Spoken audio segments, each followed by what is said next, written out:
그들이 보리 추수 시작할 때 베들레헴에 이르렀더라. 아멘. 오늘 단풍이 물듬같이라는 제목으로 가을 문턱에 선 지금 가을산의 단풍을 생각하면서 오늘 본문이 우리에게 주시는 교훈을 살펴보고자 합니다. 여러분, 가을하면 떠오르는 것이 무엇이 있나요? 가을 하늘, 코스모스, 아니면 황금 들녘? 저는 무엇보다도 오색 찬란한 가을산의 단풍을 빼놓을 수 없을 것입니다.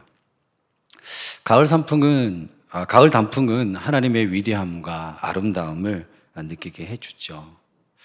단풍을 바라보고 있으면 참으로 아름답다라는 생각이 듭니다. 그래서 많은 이들이 이 가을 단풍을 보기 위해서 산으로 이렇게 오르지요. 그런데 그 아름다움이 한 그루의 단풍나무에 의해서 만들어진 것이 아니라 여러 수천 개의 단풍나무들이 서로 어우러지면서 아름다움을 만들어내는 것을 우리는 볼 수가 있습니다. 어디 아름답기만 하나요? 단풍은 아름다움을 내기까지 참으로 많은 과정과 어려운 시간들을 이겨내 아름다움을 뽐내고 있습니다. 오늘의 말씀은 단풍처럼 아름답게 물들어가는 사람들의 이야기와 수많은 시간을 거쳐서 아름다움을 빚어낸 단풍처럼 한 여인의 고백 속에 살아계신 하나님의 은혜를 엿볼 수 있는 이야기입니다. 먼저 본문의 상황은 이렇습니다. 우리가 너무나 잘 아는 룻기서 말씀이죠. 나옴이라는 여인이 고향인 베들레헴에 기근이 들자 자신의 살 길을 찾아서 하나님을 떠나 모압에서 살아갑니다. 그런데 행복한 모압 생활을 꿈꿨는데 그만 사랑하는 남편과 두 자녀를 잃고 모든 재산마저도 잃어버린 채 처량한 신세가 되어 며느리 룻과 함께 고향 베들레헴으로 돌아오게 됩니다.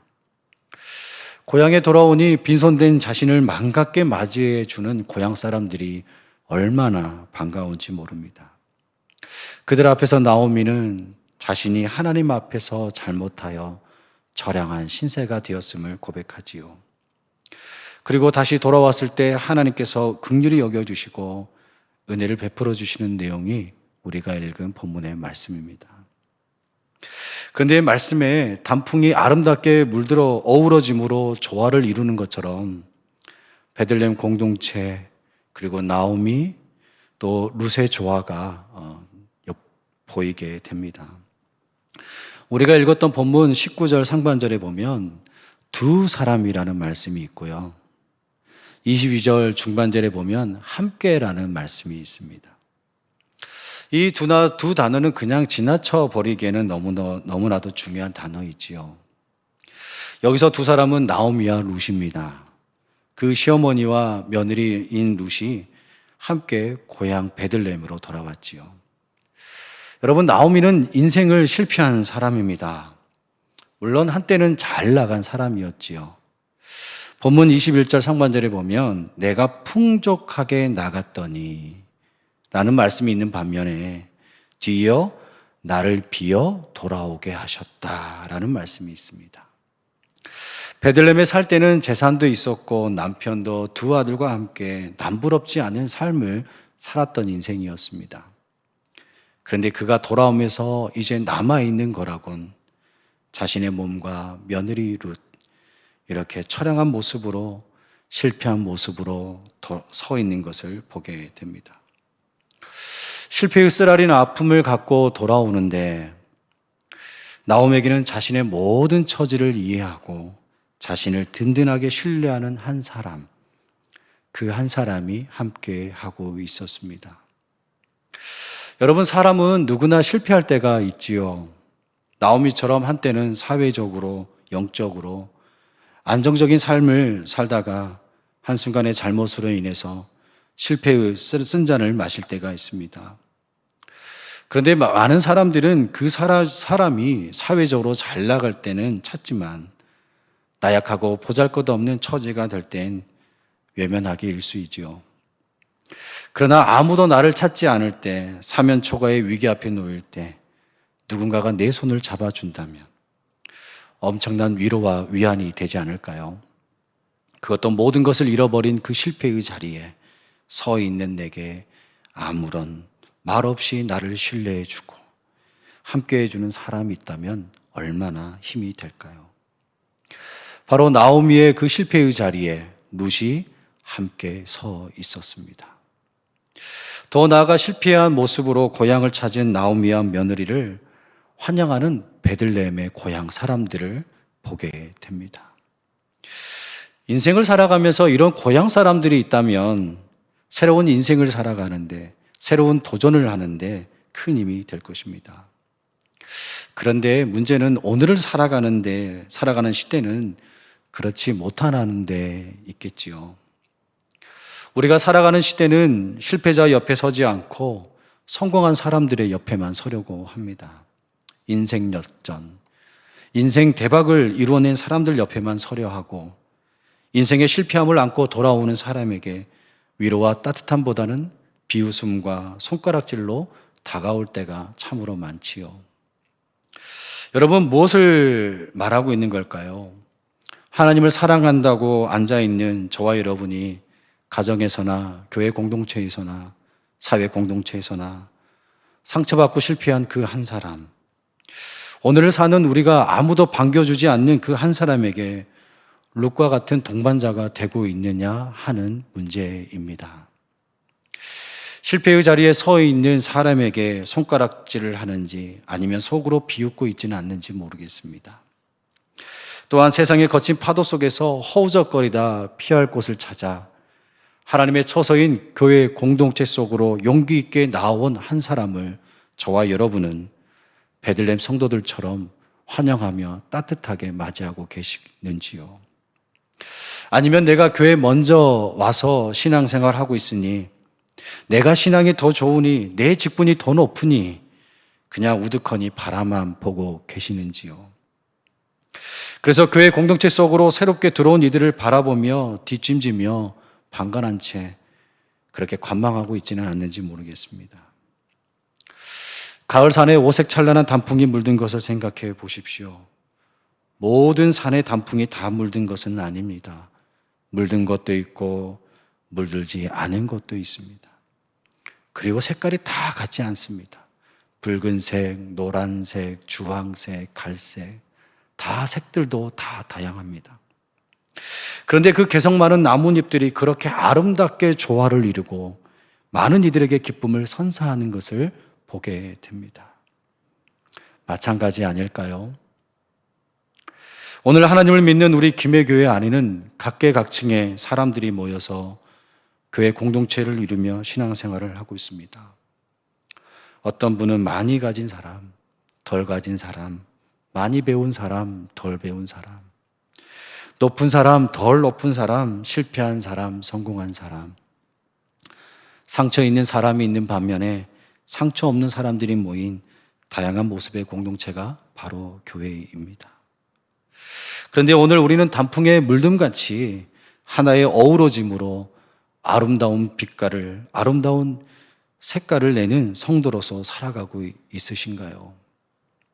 오늘 저와 여러분은 우리가 속한 공동체 속에서 아름다운 조화를 위해 얼마나 힘쓰며 애쓰는지 돌아보기를 원합니다.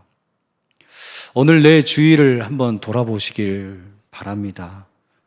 혹시 실패의 어려움 속에 처해 있는 성도는 없는지, 많은 상처들로 질병의 고통으로 눈물을 흘리는 성도는 없는지, 아무도 손 내미지 않아 홀로 외로이 가슴을 저미는 성도는 없는지, 나도 김해교회 공동체 속에서 아름다운 어우러짐을 내고 싶은데 손짓 하나 하는 사람이 없어 홀로 신앙생활하는 성도는 없는지, 아니면 신앙생활에도 나와 잘 맞지 않고 나와는 별로 친하지 않기에 그냥 그렇게 외면하며 지내고 있지는 않는지 모르겠습니다.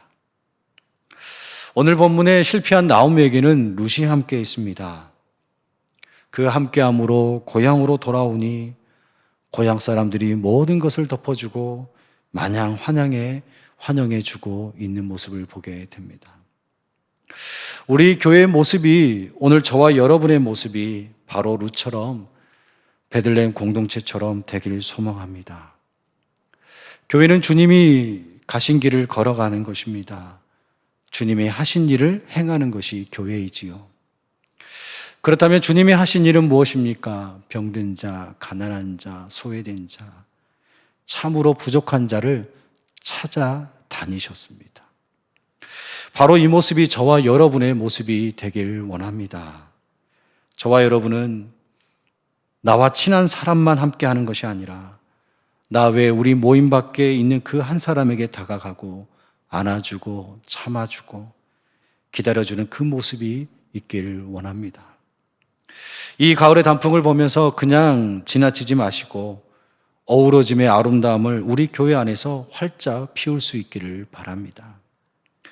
그래서 많은 이들이, 예수님을 알지 못하는 이들이 우리 교회의 아름다움에 도취되어서 말로만 부흥이 아니라 실제적인 부흥이 우리 교회에 일어나고 우리 공동체 안의 실패와 아픔 속에 있는 성도들을 서로 안아주고 위로함으로 하나님의 뜨거운 사랑이 넘치는 교회, 아름다운 오색 빛깔의 단풍이 물듬같이 하나님의 살아계심을 나타내 보이는 그런 교회를 만들어가는 사명이 저와 여러분에게 있다는 사실을 기억하시길 바랍니다.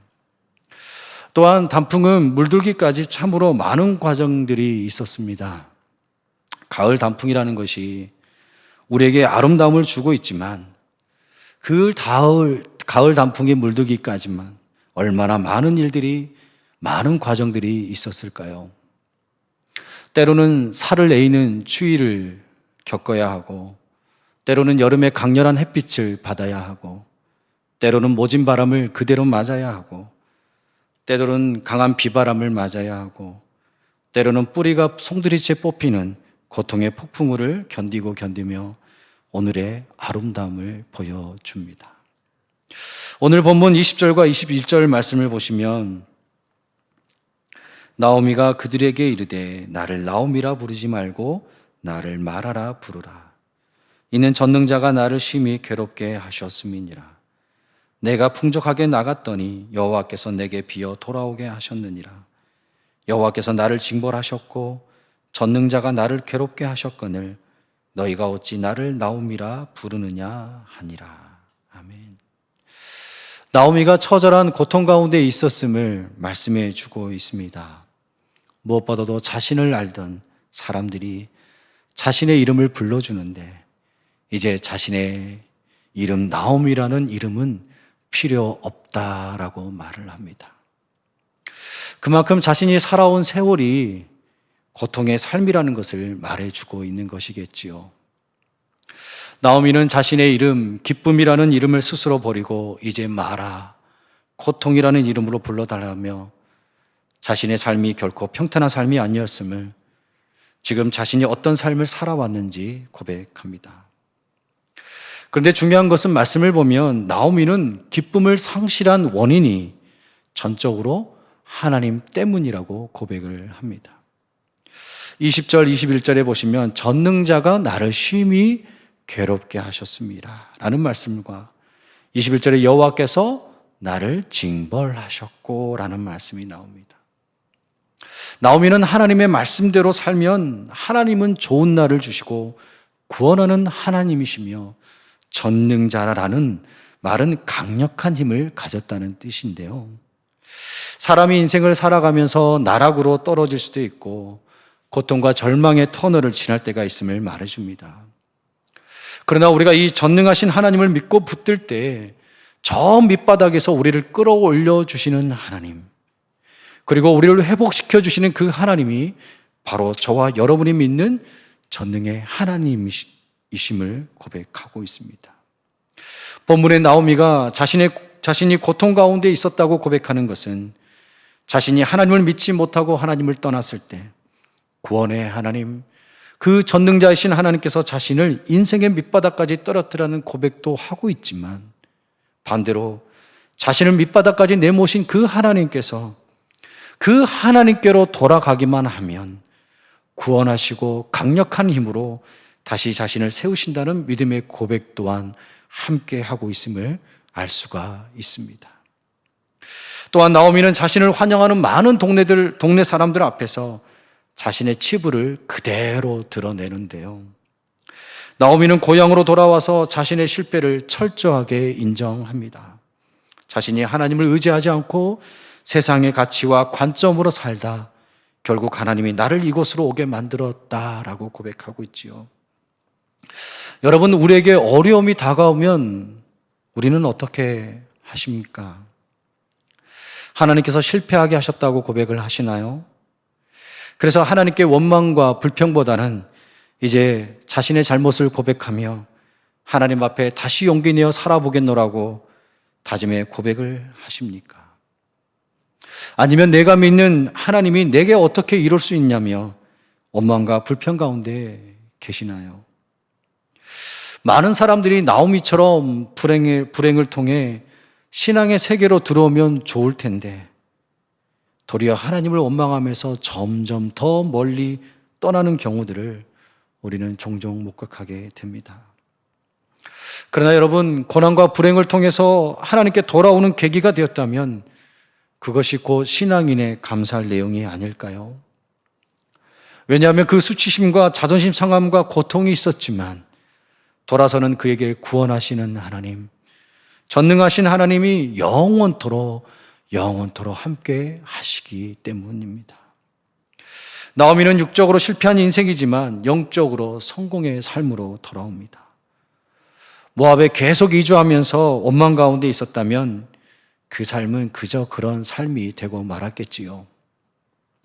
그러나 자신이 머물러야 할 곳이 베들레헴이기에 창피와 고통을 무릅쓰고 고향으로 돌아온 나오미입니다.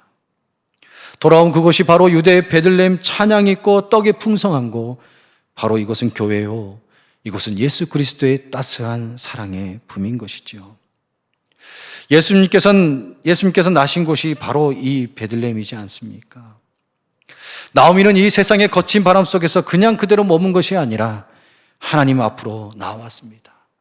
떡이 있고 생명이 있는 그 하나님을 섬기던 삶의 자리로 돌아왔습니다. 하나님께 돌아온 나오미에게 하나님은 은혜를 베푸시고 전능의 하나님 여호와 하나님으로 나오미에게 다시 다가오는 것을 보게 됩니다. 22절 말씀을 보시면 나오미와 룻이 베들레헴에 도착을 하는데요.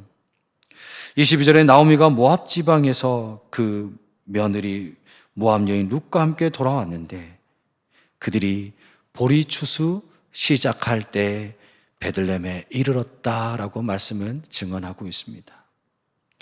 이 말씀은 나오미가 실패해서 고향으로 돌아와 고향에 도착해 보니 그들의 앞엔 풍성한 보리곡식이 널려 있는 것을 보게 됩니다. 나오미는 실패한 사람이지만 가진 재물도 힘도 재능도 젊음도 없는 사람이지만 있는 거라고 늙은 자신의 몸과 며느리 룻밖에 없지만 자신과 며느리는 남편을 잃은 과부이지만 이스라엘 사회에서는 과부는 너무도 비참한 삶을 살아갈 수밖에 없는 사람들이지만 그러나 하나님께로 돌아오니 기가 막힌 타이밍이 기다리고 있었습니다. 바로 보리 추수하는 시기였었죠. 이스라엘 백성들은 율법으로 정해놓은 것이 있습니다. 추수할 때 구석 한 모퉁이를, 한 부문을 추수하지 않고 그대로 둬야 하는 율법이 있지요. 레위기 23장 22절 말씀을 보시면 너희 땅에 곡물을 벨 때 반 모퉁이까지 다 베지 말며 떨어진 것을 줍지 말고 너는 그것을 가난한 자와 객을 위하여 버려두라 라고 말씀하고 있습니다. 나오미와 룻이 빈손으로 돌아왔고 살기가 막막했을 텐데 하나님께서는 이삭을 주어 생활할 수 있는 기가 막힌 은혜를 나오미와 룻에게 허락해 주셨다는 사실입니다. 룻기서 후반부에는 이삭 줍는 일을 통해서 하나님의 큰 은혜가 나오미 가정 위에 내려지는 것을 목격할 수도 있습니다.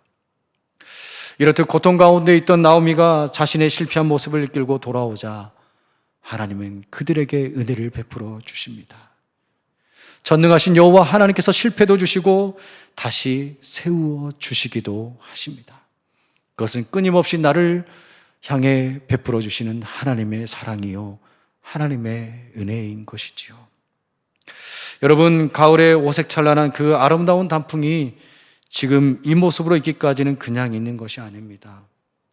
오색찬란한 그 아름다움을 나타내기 위해서 모진 고통이 있었기에 지금의 아름다운 모습을 나타내고 있는 것입니다. 저와 여러분의 삶 속에서도 모진 비바람이 다가올 때마다 하나님을 원망하고 불평하고 멀리 돌아서는 것이 아니라, 비록 내가 육적으로 어둠에 있지만 영적으로 하나님 앞으로 다가감으로 살아계신 하나님의 그 구원하심이 실패와 고통 가운데서 우리를 회복시켜 주시고 그 단풍의 오색찬란한 아름다움 같이 우리를 영원히 세워 가시고 회복시켜 주실 것을 믿으며 나아가시길 바랍니다. 이제 말씀을 마치겠습니다. 가을 단풍의 아름다움은 여러 나뭇 잎들의 색깔들이 모여서 아름다운 조화를 이루고 그 아름다움이 있기까지 모진 고통을 견디고 지금의 아름다움이 있는 것처럼 저와 여러분들도 우리가 속해 있는 교회 공동체 속에서, 가정에서, 사회 공동체 속에서 예수님의 사랑과 살아계심을 증거하고 보여주는 참 사랑의 모습으로 서가시길 바랍니다. 언제나 내 삶이 실패의 자리든지 성공의 자리든지 하나님 앞으로 가까이 다가섬으로 전능의 하나님, 그 구원의 하나님을 저와 여러분들의 삶 속에 영원히 함께 고백하고 바라보심으로 감사와 순종의 아름다운 삶들이 되시기를 간절히 축원드립니다. 기도하시겠습니다. 전능하신 하나님, 우리 서로 간의 어우러짐으로 하나님의 아름다운 향기가 나게 하시고 실패와 인생의 폭풍 앞에 하나님 앞으로 돌아서는 성도들에게 하나님의 은혜를 허락하여 주시고 이후의 삶이 풍요와 기쁨과 감사의 고백들이 있게 하옵소서. 변함없는 주님의 사랑으로 우리 모든 성도님들의 삶을 붙들어 주시옵소서. 예수 그리스도의 이름으로 기도하옵나이다. 아멘. 찬송가 335장